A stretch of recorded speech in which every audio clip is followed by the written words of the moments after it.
Chapter 22 The Son of Shakti. Om Shri Ganeshaya Namaha.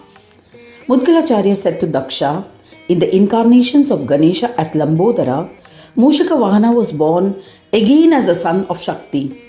O Daksha, listen to the entire legend. The Devi lives in Shakti Loka. She creates this whole world.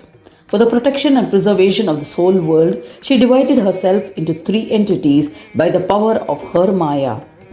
O Daksha, she became Mahakali, Mahalakshmi and Mahasaraswati to destroy the differences amongst the devotees. From her were born the acclaimed Durga and other Devis. With the Devis, she observed austere penance. They meditated on the single syllable Ekakshara mantra for 1,000 heavenly years.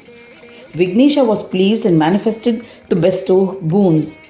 They performed his puja, extolled him, and he granted him each of them whatever they were desirous of.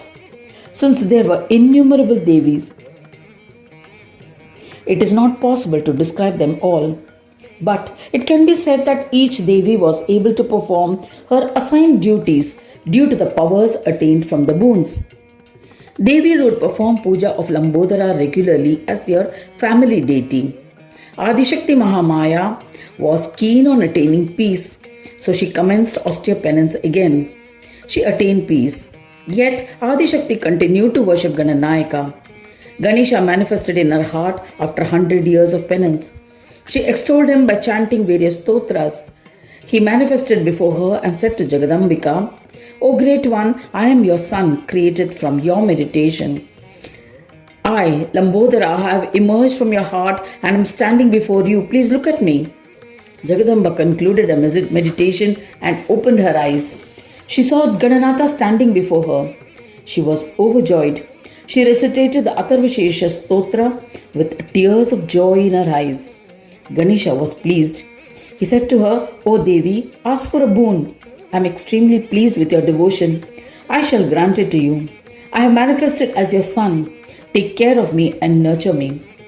Shakti said to him, O Ganaraja, reside with me in this form forever.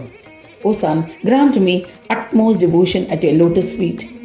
It has been mentioned in the Vedas that a child can be born from Brahma when visualized in the meditative state of a yogi. O Vinayaka, you are standing here in an embodied form. Brahma is considered unmanifest. You have performed an astonishing feat. He replied lovingly, Install an idol of me and perform its puja daily with devotion. Think of it lovingly as your son. Acknowledge me reverentially as your family deity. When you will do so, you will be able to acknowledge it as Brahma.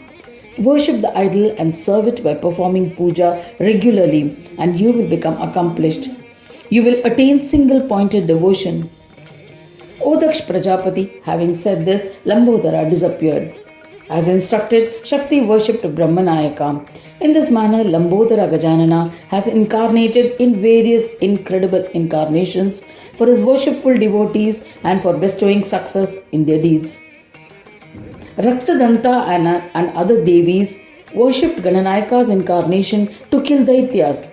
He would be pleased with their praise and granted boons. It is by the power of those boons that conceited Asuras were killed. All Mahadevis worshipped Vignesha by practicing yoga with steadfastness. They acknowledged him as their family deity and worshipped him for attaining peace. They all were blessed with the manifestation of Ganaraja, who were forms of Lambodara. They were blessed with attainment of the position of Brahma when worshipped in any manner. This is the glory of incarnations of Lambodara.